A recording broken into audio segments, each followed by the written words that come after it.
So guys, अभी आपके exams के लिए हार्डली 3 महीने बचे हैं, सितंबर, अक्टूबर एंड नवंबर। एंड अभी इस 3 महीने को कैसे स्ट्रेटेजिकली प्लान करना चाहिए, उसी के ऊपर आज मैं ये वीडियो बना रही हूँ। So yes friends, welcome back to my channel. This is Neha Patel. I help you to make smarter career and education decisions. And आज के वीडियो में हम देखेंगे 3 month study routine for your upcoming CS December attempt. Guys, सबसे पहले मैं एक बहुत ही इंपॉर्टेंट टॉपिक पर डिस्कस करना चाहती हूँ, which is related to health. ठीक है, आई डोंट नो, जब से मैंने रैंकर्स में स्टार्ट किया, जब से मैं बच्चों का मेंटोरशिप ले रही हूँ, बच्चों के साथ एक्सट्रीमली ज्यादा जुड़ी हुई हूँ, मैंने ये चीज ऑब्जर्व की है कि सितंबर से बच्चों का हेल्थ इशू स्टार्ट हो जाता है। एंड ऐसा नहीं, पहले मेरे को लगता था कि बच्चे एक्सक्यूज कर रहे हैं, बट अब भी समझ में आता है it is genuinely health issues.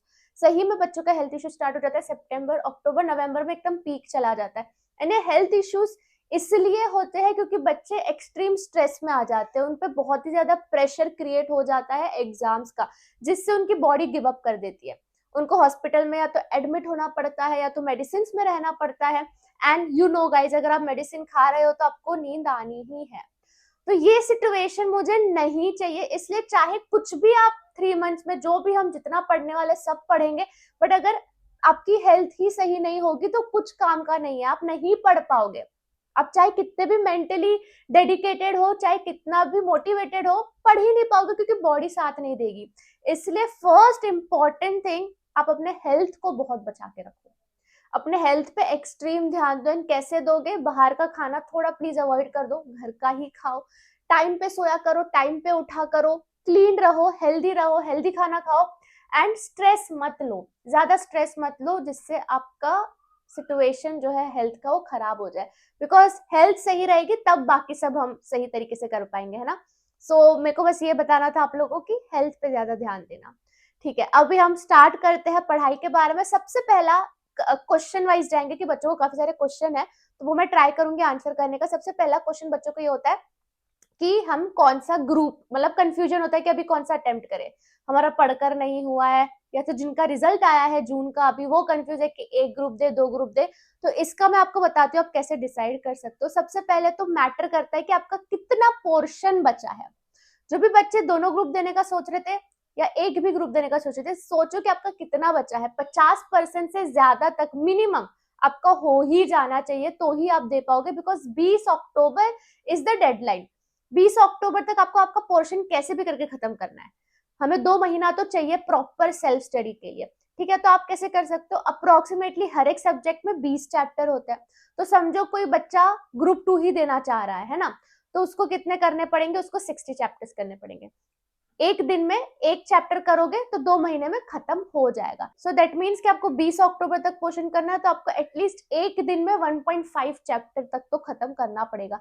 आप एक दिन में 2 चैप्टर कर लेते हो तो 45 डेज है आपके पास, 20 अक्टूबर तक का टाइम है, आप 90 चैप्टर्स कवर कर सकते हो। सो इस तरीके से चैप्टर वाइज आपको देखना है कि कितना चैप्टर बचा है, कितने दिन मेरे पास बचे हैं, एंड मुझे कैसे करके इसको खत्म करना होगा। जो बच्चे लेक्चर्स देख रहे हैं वो आवर्स ऑफ लेक्चर्स देखो कि कितना आवर्स आपका पेंडिंग है, उस हिसाब से आपको कितना दिन में करना पड़ेगा। एंड उसी के साथ ही साथ, क्योंकि अभी सितंबर आ चुका है, तो ऐसा नहीं है कि आप पूरा पूरा दिन बस लेक्चर्स को ही दोगे। कुछ और भी चीजें हैं जो आपको स्टार्ट करनी है। इसी के साथ मैं मेरे सेकंड क्वेश्चन पर आऊंगी, विच इज कि अभी स्टडी स्ट्रैटेजी या स्टडी रूटीन कैसे होनी चाहिए। नो डाउट मेजरली आपको अभी फोकस आपके लेक्चर्स पर ही करना है, क्योंकि पोर्शन हमें 20 अक्टूबर तक खत्म करना है। तो आप अपना अगर समझो दिन में 8 घंटे पढ़ते हो, तो आपको दिन में 6 घंटे तो लेक्चर्स देखना है। 2 घंटा आप अपने सेल्फ स्टडी को दे सकते हो, विच इज योर रिविजन। जो भी आपने लेक्चर देखा है उसका रिविजन करना है। प्रैक्टिकल सब्जेक्ट की अगर मैं बात करूं, क्योंकि बच्चे इस अटेम्प्ट में जून में ज्यादातर ग्रुप 1 में फेल हुए हैं सीएफएम की वजह से, तो प्लीज निग्लेक्ट मत करो। प्रैक्टिकल सब्जेक्ट अगर आप डेली कर रहे हो तो उसका प्रैक्टिस रखो। Practice is very important. And that's why वो 2 घंटा जो आप सेल्फ स्टडी कर रहे हो, उसमें जो भी लेक्चर देख रहे हो उसको रिविजन कर लिया, उसका प्रैक्टिस कर लिया। एंड 15 सितंबर के बाद से मेक श्योर करो कि अग्रेसिवली आप past year paper solving add कर रहे हो। ये मैंने मेरे रैंकर्स वेव के बच्चों को भी बोल रखा है, क्योंकि पास्ट ईयर पेपर अगर आप सॉल्व कर लेते हो, केस बेस्ड जो क्वेश्चंस होते हैं, केस स्टडीज होती है, तो एग्जाम में ब्लैंक होने का चांस बहुत कम होता है ना। सॉल्विंग डजंट मीन कि आपको एक एक आंसर लिखना है, आप ओरली भी देख लेते हो कि क्या क्वेश्चन है, क्या आंसर है, किस तरीके का क्वेश्चन पूछा गया एग्जाम में। वो आपको 15 सितंबर के बाद से स्टार्ट कर देना है। अभी आप अपने लेक्चर रिवीजन पे फोकस करो, बट ये प्लीज आप मेक श्योर करना कि आप पास्ट ईयर पेपर सॉल्विंग भी ऐड करो। अब यहाँ पे जो बच्चों को कंक्लूजन आया है कि मैं शायद एक ग्रुप ही दिसंबर में दे पाऊंगा या फिर मैं जून 2026 में देना चाहता हूँ, पोर्शन खत्म नहीं हुआ है, या फिर जिनको रिवीजन लेक्चर्स लेना है, या फिर जिनको वापस लेक्चर्स देखने की जरूरत लग रही है दिसंबर अटेम्प्ट के लिए, उनको मैं रिकमेंड करूंगी अनअकैडमी का Shikhar batch. Yes guys, because Shikhar batch start होने वाला है, यहाँ पे 31st तक आपको ऑफर मिल रहा है जिसमें आपको 60% ऑफ मिल जाएगा। इनके रिजल्ट्स काफी अमेजिंग थे। लास्ट 2 इयर्स में इन्होंने 14 plus all India rankers generate किया है, 2500 प्लस लर्नर्स इन लोगों ने पास करवाया, दैट इज 2500 प्लस बच्चे एग्जीक्यूटिव क्लियर हुए हैं अनअकैडमी से। इनके रिजल्ट से ही पता चलता है कि कुछ तो ये लोग सही तरीके से पढ़ा रहे हैं बच्चों को, जिससे इतने सारे बच्चे क्लियर हो रहे हैं। एंड यहाँ पे आपको अमित होरा सर पढ़ाने वाले, जो कि बहुत ही डिटेल्ड में होगा, जो आपको सिर्फ एग्जाम में ही नहीं प्रैक्टिकल नॉलेज में भी काफी काम आएगा। एंड इस अटेम्प्ट में भी इन्होंने 4 plus all India ranks generate किए हैं। तो अगर आप कंफ्यूज हो कि आपको भी कौन सा लेक्चर लेना चाहिए, तो इनका शिखर बैच का लेक्चर जरूर देखना। इनकी जो लिंक है वो मैं डिस्क्रिप्शन पर डाल रही हूँ। अगर आप कूपन कोड AVC यूज करते हो तो आपको 60% ऑफ भी मिल जाएगा, जो कि सिर्फ 31st तक ही है। सो गाइस, 20 अक्टूबर तक तो आपको अपना पोर्शन खत्म करना है। उसके बाद क्या, उसके बाद 20 नवंबर के बाद, दैट इज 21 नवंबर से आपको मॉक टेस्ट देना है। तो आपको 1 महीना मिलेगा, 20 अक्टूबर से 20 नवंबर। आपको तब भी अपना पूरा पोर्शन रिवाइज करना है। 21 नवंबर से 30 नवंबर तक आपको मॉक टेस्ट देना है, एंड जो 30 नवंबर से 20 दिसंबर तक का टाइम बचा है उसमें वापस रिवाइज करना है। इस तरीके से आप देखोगे आपका मिनिमम 3 बार तो रिवीजन हो जा रहा है। आप अभी भी रिवाइज कर रहे हो लेक्चर के साथ, आप नवंबर के पहले करोगे और आप मॉक टेस्ट के बाद भी रिवाइज करोगे। तो this is our strategy. And जब 20 अक्टूबर के बाद आप पढ़ोगे तब अग्रेसिवली आपको पास्ट ईयर पेपर्स से केस स्टडी सॉल्व करके पढ़ना है। अगर आपको क्लासेस से बुक प्रोवाइड की जाती है पास्ट ईयर की तो बहुत बढ़िया, आप उससे पढ़ो।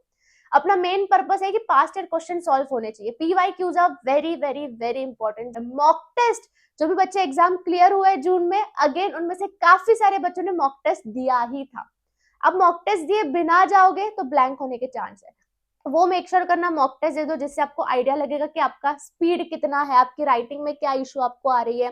जो 15 मिनट मिल रहा है उसमें आप कैसे क्वेश्चंस देखोगे, कैसे रीड करोगे। एंड लास्ट में एक चीज मैं आपको बोलूंगी कि अगर आपको रियलाइज हो रहा है कि मेरी जो भी मिस्टेक है, अगर आपको लगता है मेरा राइटिंग में मिस्टेक है, आपको लगता है मेरा रिविजन में मिस्टेक है, आपको लगता है मेरे कॉन्सेप्ट क्लैरिटी में मिस्टेक है, जो आपको इशू लग रहा है आपके अंदर, उस इशू को पकड़ के बैठो, उस इशू को सॉल्व करने के लिए डेली टाइम दो, डेडिकेट करो डेली एक स्लॉट, जो भी इशू है उसको इंप्रूव करने का। राइटिंग का इशू है तो डेली 1 घंटा दोगे राइटिंग सॉल्व करने का। अगर आपको डेली कॉन्सेप्ट क्लैरिटी में गड़बड़ लग रहा है तो डेली बेसिस पे आप कॉन्सेप्ट क्लियर करोगे, 1 घंटा दोगे स्लॉट कि कौन सा कॉन्सेप्ट में आपको गड़बड़ लग रहा है, कहाँ पे आपको रिवीजन में गड़बड़ लग रहा है, कहाँ रिवीजन की जरूरत है। अगर आपको लग रहा है मेरे को चीजें याद नहीं रहती, आपको रिवाइज करना है, उस और कोई इलाज नहीं है इस चीज का, ठीक है। सो टाइम दोगे तब वो चीज इंप्रूव होगी। ऐसा कुछ मैजिक नहीं है कि वो ऑटोमेटिकली इंप्रूव हो जाएगी। You have to devote time. And ये गोल्डन अटेम्प्ट ज्यादा टाइम तक नहीं रहने वाले, ठीक है। आई थिंक ये गोल्डन अटेम्प्ट 2 अटेम्प्ट हो चुके हैं गोल्डन अटेम्प्ट के, बार बार ऐसा मौका नहीं आने वाला है। दिसंबर भी गोल्डन अटेम्प्ट होगा, नो डाउट, बट इसके बाद कितने गोल्डन अटेम्प्ट होंगे we don't know. So make sure करो कि आप अभी ही अच्छे से पढ़ो एंड आप अभी ही अच्छे से एग्जाम्स क्लियर कर लो। एंड बहुत सिंपल है, कुछ ज्यादा दिक्कत आपको सोचना ही नहीं है, कॉम्प्लिकेट करना ही नहीं है। आप अपने लेक्चर्स देखो, रिवाइज करो, पास्ट ईयर पेपर सॉल्व करो, मॉक टेस्ट दो। It is simple. बस यही है कि हम बहुत उसको कॉम्प्लिकेट करते हैं, ज्यादा डिस्ट्रैक्शंस लाके, दुनिया भर की बातें सुन के, खुद कंफ्यूज हो जाके कि क्या करना है, कैसे करना है। एक बार अपने साथ अकेले बैठो, प्लान करो चीजें।